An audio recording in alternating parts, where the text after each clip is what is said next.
Robert Pattinson, Kristen Stewart, playing Edward and Bella from Twilight. We're so excited to have you guys here. Thank you so much for taking the time.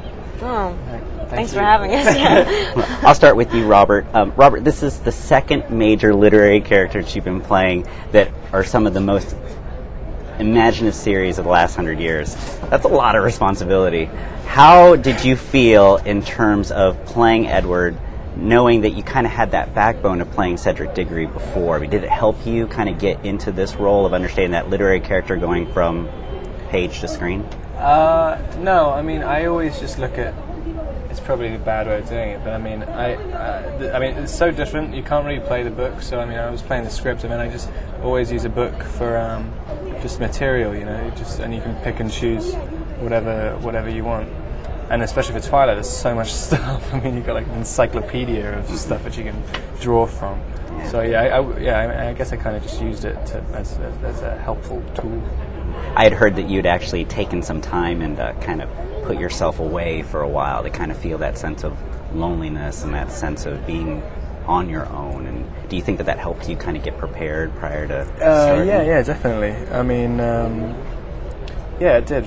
It really did. I mean, I had to change. Like, I mean, I had a very, very strict idea of how I wanted to play it, and it changed pretty much on the first shot on the first day, like to almost the polar opposite. Like, but yeah, I mean, I guess I mean, whenever you put a bit of effort into anything, it always ends up being a little bit better. Yeah. I hope. And Kristen, with you, what was it about this character that attracted you when you first read that script? Well, I mean, it's definitely like a desirable character to play. She's a sort of average girl that gets swept into something that is sort of unimaginable for her. But it wasn't really Bella per se. It's the relationship. It's like it's otherworldly. I've never, Did you like playing both sides of that? You know, the romance and at the same time being vulnerable, but then being strong as a female. Right. Yeah. I mean, Bella definitely is. She's the damsel in distress, but she's not a complete... I mean, the thing that's great about the story is that they're both willing to die for each other, and that it takes a really strong person, or whatever. It takes somebody swept up in something stronger than them. I mean, that's what I liked about it. It was just sort of like, I've never felt that way, like, yeah. And then with this role, how do you now feel knowing that, you're on the cover of Vanity Fair, you are one of those rising stars of Hollywood? I mean, did you know this role was going to take you to that level next? I didn't initially. It became very obvious to everybody at a certain point. We started the film and just like the whole phenomena that is Twilight, I became aware of. I didn't know about it. So, I think it's better that way. I think I probably wouldn't have done it. And I'm glad that I did. I'm really glad that I did. Yeah. Robert, the vampires of Twilight are not your typical coffin-sleeping, garlic-loathing type of vampire. There's a certain depth and variety to it. How did you develop your own vampiric qualities when you were getting into this role of Twilight?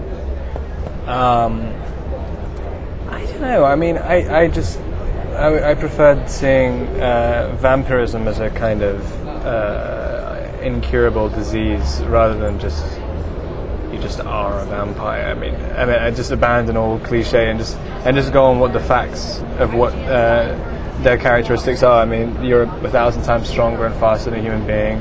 You live forever, and you have a constant desire to feed on humans' blood. And I guess I just sort of thought, like, well, okay, well, if you're just a normal guy, and then suddenly something happens, someone bites you, and you end up like that, like how would you live? And I guess there are some certain physical things as well to look stronger and faster, whatever. But at the same time, I mean, if they're moving around at light speed all the time, then people would notice. And I thought about like straining, like looking strained when you're trying to move like a normal human being, because if you could get from here to there in a second, you wouldn't just walk. So I tried to do little things like that. How about Catherine Hardwicke as the director there? I mean, she had done 13 and Lords of Dogtown, and now she was taking her cues with Twilight. Catherine did for me. I mean, I had a tendency with Edward just to keep going darker and darker and darker, and like really, just thinking how just kind of when Bella comes into his life, he was just so emotionally like stagnant and fossilized, that I was thinking initially when she came in, he would just kind of go crazy, and it's just that your emotion. I mean, if you haven't really felt anything for 80 years, and then suddenly you're feeling everything again, like 100 times more than you would under normal circumstances. I mean, I just thought that he would be so desperate all the time, and obviously, like watching somebody desperate, like suicide all the time, it's not. So Catherine helped just lighten it up like a bit. Because he is kind of light in the book, like really. I just kept saying him. I know. I just gotta have a tendency to make him more depressed, and so Catherine kind of helped with that. Stay away from that. What do you think Robert brought to the role that added that certain character of making Edward that much more human or that much more intense? He just totally explained it. The book is written in a way that you could take like what's on the surface. It's all very obvious, it's like this perfect man, and she's completely in love with him, and he's confident and suave and opens her door. But if you look at their circumstance, this does not facilitate happy people.